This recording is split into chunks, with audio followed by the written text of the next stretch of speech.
Hey friends, today I'm participating in a collab hosted by Crafty Kitty. A few weeks ago she put out an invitation for people to create or design a cake plate and to upload it on Mother's Day. I did a little browsing around and I found a blog that had an inspiration cake plate, and I knew I had some stuff that I could make to recreate it.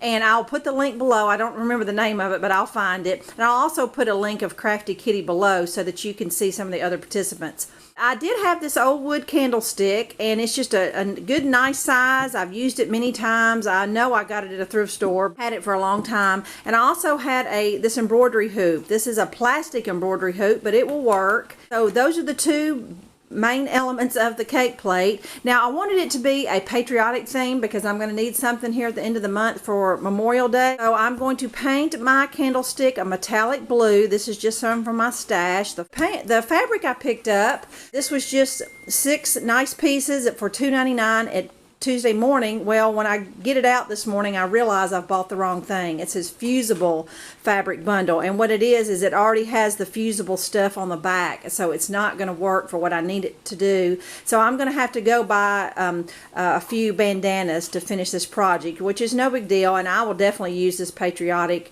with the kids' shirts or something. I'll definitely use it because I love all things patriotic. Before I leave today to run some errands, I want to go ahead and get started. So I'm going to take some sandpaper and just kind of knock the clear finish off. I'm going to paint this candlestick blue, and then when I get back, I'll cut my bandanas up into some strips, and I'll be ready to attach it to my embroidery hoop. So I'll see you when I get back. Alright, I am back now, and unfortunately I didn't get any bandanas. I knew that I had some patriotic fabric upstairs in my craft stash, and I thought, you know, use what you have and it'll definitely give me the same patriotic look that I'm going for. All right, I got my candlestick all painted, and that looks fine. I just cut some strips of this fabric, like 1 by 9.5. It's a little less than 10 inches. They're not perfect, but once they get all wrapped around this embroidery hoop, you won't be able to tell, and I can trim them up to make them a little more even. And you can see that I'm doing little slip knots all the way around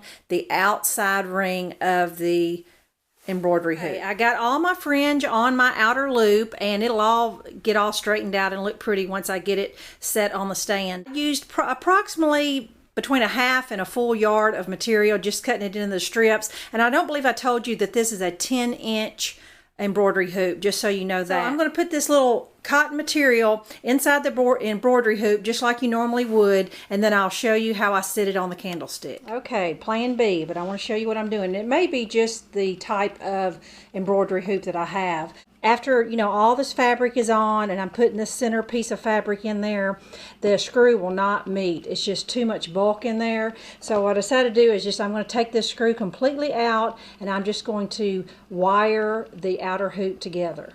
Okay, I want to show you that my plan B worked perfectly. I was able to get it all tight and snug, and this is the underneath side. Now, to place it on my cake stand, I cut a piece of cardboard that's going to fit inside the smaller circle on the underneath, and I'm going to hot glue this cardboard onto my candlestick so that it will give it a secure base and the cake won't topple or anything.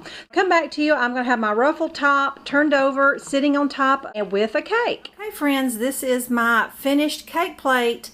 I love the way it turned out. I think by me having to wire the outer loop together, that kind of gave me a happy accident. I was a little concerned of how I was going to hide the little screw, little mechanism part. I just thought to put a little red mesh bow there, and that kind of just adds to the red, white, and blue theme. I put the cake on a little paper doily because my only concern is that the cake plate is fabric underneath, and until I can figure out a more washable alternative or something, that, you know, the good thing is that it's easy enough where I can take the cloth off and wash it and put it back, or just replace it or whatever. And you know, with it being patriotic, I'll only use it maybe a couple times a year, Memorial Day, 4th of July, something like that. If you are eyeing this delicious cake on top, I wanted to show you that no cake stand was complete without a cake on top, and it is called a Sock It To Me cake. 4 words, Sock It To Me, and you can Google it. It's a southern recipe that's been around for years.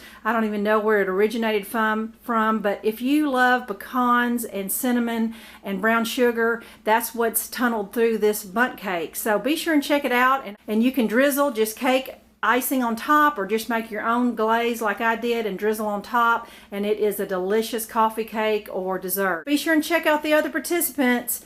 Thanks for watching. Bye-bye.